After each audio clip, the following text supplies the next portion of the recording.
Terry McLaurin just came off an all-pro season. He played a large part in the success that Jaden Daniels' rookie season was, and the Commanders turned around their franchise, making it one game short of the NFC Championship. And you know how the Commanders are rewarding him by doing him dirty in his contract negotiations by choosing to sign Grandpa Von Miller instead of extending him. And Terry McLaurin deserves to get paid. And he's not asking to break the market and become the highest paid receiver in the NFL. He understands that he's not Justin Jefferson or Jamar Chase. And he is reportedly seeking around $30 million per season. And if DK Metcalf is getting paid $33 million per year and Garrett Wilson is getting $32.5 million per season, then Terry McLaurin is definitely justified to seek around $34 million a season because he's better than both DK Metcalf and Garrett Wilson. And the fact that the Washington Commanders are doing him dirty, ghosting him, going MIA in contract talks, it's just really bad business in my opinion. You should not be treating one of the best players that your franchise has had in over a decade this way. When you think of the Washington Commanders, before they got Jaden Daniels, you thought of Terry McLaurin. That was the only player that anybody could name on this team before last season kicked off.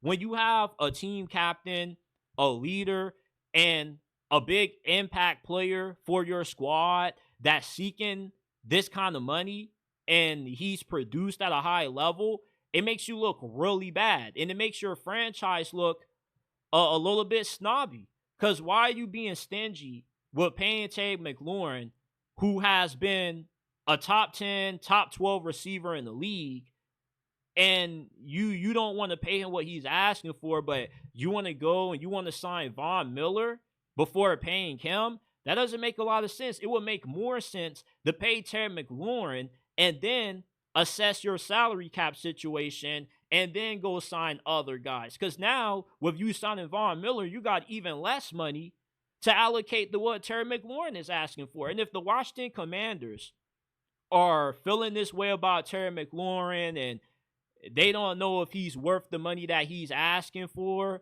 then they should just go ahead and trade him.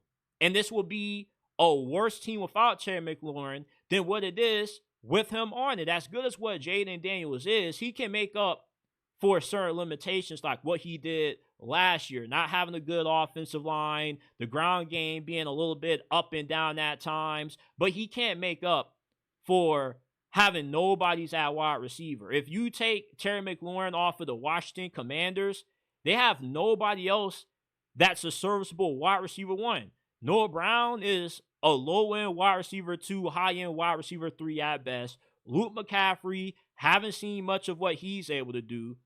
The Commanders are not in the position to be playing hardball with the second-best player on their team that's going to make or break if this team is able to take that next step this season. And 2, with Jaden Daniels being in his second season and the concerns about him possibly having a sophomore slump, you will want him to be throwing to Terry McLaurin. So the Washington Commanders choosing to do Terry McLaurin the way that they are with these dirty negotiation tactics, it's just really idiotic. Pay this man what the hell he's asking for because he is worth the money. If you don't want to pay Terry McLaurin, please trade him to the Pittsburgh Steelers and we will have no problem giving this brother what he's asking for. There are plenty of teams right now like the Steelers, the Patriots, that could use a receiver of Terry McLaurin's caliber and they won't hesitate to pay him. It's not like the dude is 33, 34 years old. He's 29. He'll be 30 in the next month or so. But hitting the age of 30 doesn't automatically mean that Terry McLaurin is going to decline. A player of Terry McLaurin's caliber isn't all of a sudden going to decline once he hits 30 because he's an elite talent. And elite players regress at a slower rate than the average player at their position. And when you got an overrated receiver like DK Metcalf making 33 per season, Terry McLaurin has a right to say, hey, I'm better than this dude. I should be getting more than him.